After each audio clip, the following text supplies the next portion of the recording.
Start. اعوذ باللہ من الشیطان الرجیم بسم اللہ الرحمن الرحیم ربنا آتنا فی الدنیا حسنۃ وفی الآخرۃ حسنۃ وقنا عذاب النار لا الہ الا اللہ وحدہ لا شریک لہ لہ الملک ولہ الحمد وہو علی کل شیء قدیر رب اجعلنی مقیم الصلاۃ ربنا وتقبل دعائے ربنا اغفر لی ولوالدی وللمؤمنین یوم یقوم الحساب رب زدنی علما رب زدنی علما رب زدنی علما.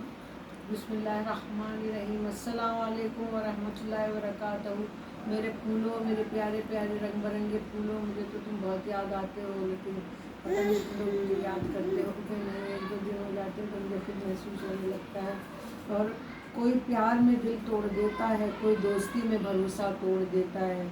جینا تو کوئی گلاب سے سیکھے جو خود ٹوٹ کر دو دلوں کو جوڑ پائے. اور واقعی پھولوں کے اندر یہ صلاحیت ہوتی ہے.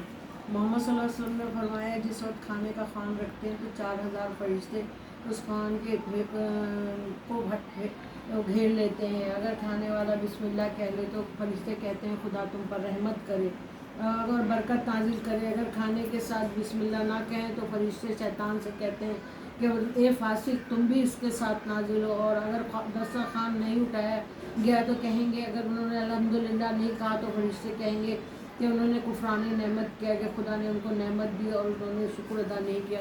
ہم لوگ یہ عادت ہے کہ ہم لوگ بہت بسم اللہ بھول جاتے ہیں اور آخر میں الحمدللہ بھی نہیں کہتے. لیکن یہ چیزیں بہت ضروری ہوتی ہیں کیونکہ ہمیں وہ چیزیں نظر نہیں آتی، لیکن اللہ کی طرف سے ہمارے پاس ساری. اور شیطان ساتھ ساتھ ہوتا ہے، اللہ اور اس کا تو مقابلہ ہی چلتا رہتا ہے. اللہ تعالیٰ ہمیں اللہ کی رحمت سے نوازے، آمین. ہم لوگوں کا تو یہ حال ہے، اگر ہم جانتے بھی ہیں تو اس کو بھی کوشش کر کے انجان بنے رہتے ہیں. حالانکہ اللہ تعالیٰ کے یہاں خزانے کی کوئی کمی نہیں، اس میں امیر غریب کوئی نہیں ہے، وہ ہر وقت دینے کے لیے تیار ہے.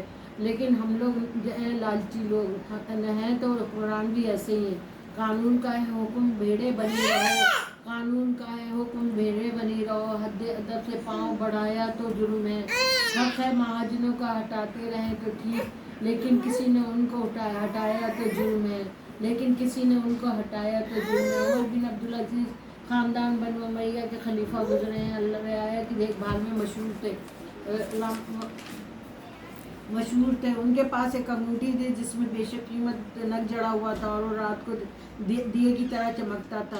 جو بھی اس کی قیمت جو اس کا قیمت نہیں لگا سکتے تھے. خدا کا کرنا ایک سال کچھ خالی ہوئی تو لوگ دانے دانے کی طرف گئے، سب لوگ سوکھ کر کانٹا ہو گئے. جب خلیفہ نے یہ دیکھا تو انہوں نے مناسب نہ سمجھا کہ وہ عیش و عشرت کے ساتھ رہیں. انہوں نے اپنی انگوٹھی اتاری اور اس کو بیچنے کے لیے دے دیا اور اس سے جو رقم آئی اس کو غریبوں میں بانٹ دیا. کچھ لوگوں کو یہ بات پسند نہ آئی اور انہوں نے کہا آپ نے یہ کیا کیا.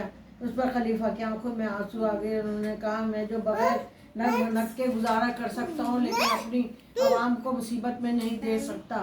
تو اگر بادشاہ اپنے تخت پر آرام کی نیند سوتا ہے تو میں نہیں سمجھتا کہ غریب کو سکھ کی نیند آئے گی. بادشاہ اگر رات کو جاگتا ہے تو عوام کی نیند ہونے لگتی ہے اور اللہ کو یہ پسند ہے. میں اپنی ذمہ داری پہ چاق و چوبند رہوں. اور ہمارے یہاں تو حکمران ایسے لوگ پڑھ کر اگر ایسا ہوتا ہے تو اپنی مدد آپ کے تحت ہوتا ہے.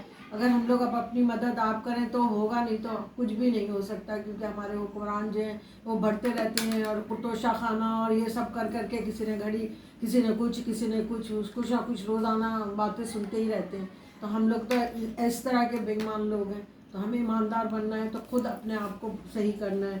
جو اپنے پیڑ جلتے چھوڑ جائیں انہیں کیا حق ہے روٹھے باغباں سے. اللہ حافظ.